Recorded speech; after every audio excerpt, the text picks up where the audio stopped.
Hello everyone, in this video, I will show you how to fix a Shark Air Purifier that is stuck on 0. First, check the air quality sensor. This sensor is usually located on the back or the side of the unit. Look for a small grill or a square cover. This is where dust and dirt can build up over time and cause incorrect readings. Start by cleaning this area. Use a hand vacuum or a vacuum hose with a brush attachment. Gently remove any dust from the small holes around the sensor. If vacuuming does not fully clean it, you can blow into the sensor area to loosen any trapped particles.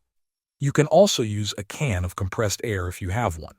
Make sure you do this carefully so you do not damage the sensor. Next, reset the system. Turn off the air purifier and unplug it from the power outlet. Leave it unplugged for at least 30 to 60 seconds. This helps clear any temporary errors in the system.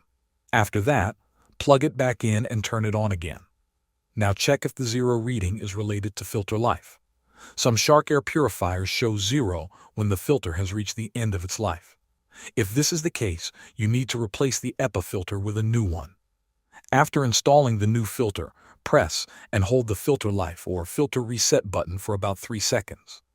Wait until you hear a beep or see the display reset to 100%. Your air purifier should now work correctly. Thanks for watching.